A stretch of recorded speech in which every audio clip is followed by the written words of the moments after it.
Bonjour, je suis Monsieur Faux-Alain Love René, concepteur-développeur informatique, ancien étudiant de la faculté de droit et de sciences économiques de l'Université d'Orléans. Aujourd'hui, dans le cadre du cours d'économie générale, nous allons voir la bibliographie de John Maynard Keynes.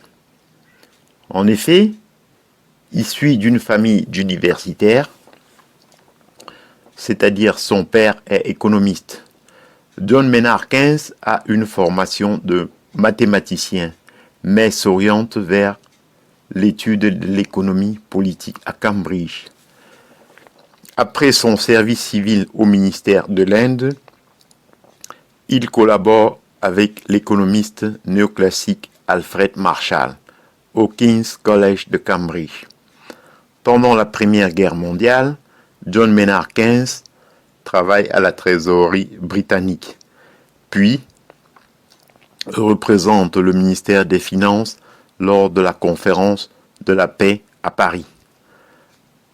Considérant comme exorbitant la réparation que doit verser l'Allemagne, il démissionne 3 jours avant la signature du traité. Il publie en 1919 les conséquences économiques de la paix, ouvrage auquel la crise économique qui secoura l'Allemagne donnera raison. Après la guerre, il donne des cours à Cambridge, tout en s'intéressant de près aux affaires publiques et écrit de nombreux articles pour la presse.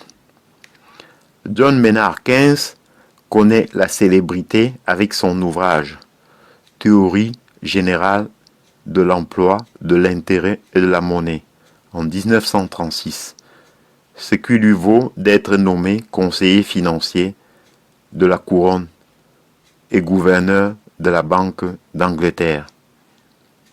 Dirigeant la délégation britannique, il joue un rôle déterminant lors de la conférence de Bretton Woods. En matière économique, John Maynard Keynes innove en réalisant son analyse au niveau macroéconomique et en mettant en évidence les principaux paramètres: revenus, consommation, investissement, épargne, emploi, taux d'intérêt. Dans la théorie générale de l'emploi, de l'intérêt et de la monnaie, il défend l'idée, contrairement aux théories classiques, que l'équilibre du marché associé au capitalisme peut être un équilibre de sous-emploi. L'État doit alors y remédier pour réguler l'économie au moyen de l'investissement public ou privé en encourageant la consommation par la redistribution des revenus.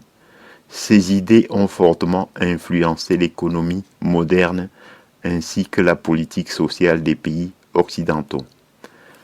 Ses principales œuvres: 1. La monnaie et les finances de l'Inde, 1913. 2. Les conséquences économiques de la paix, 1919. 3. Traité des probabilités, 1921. 4. Essai sur la réforme monétaire, 1923. 5.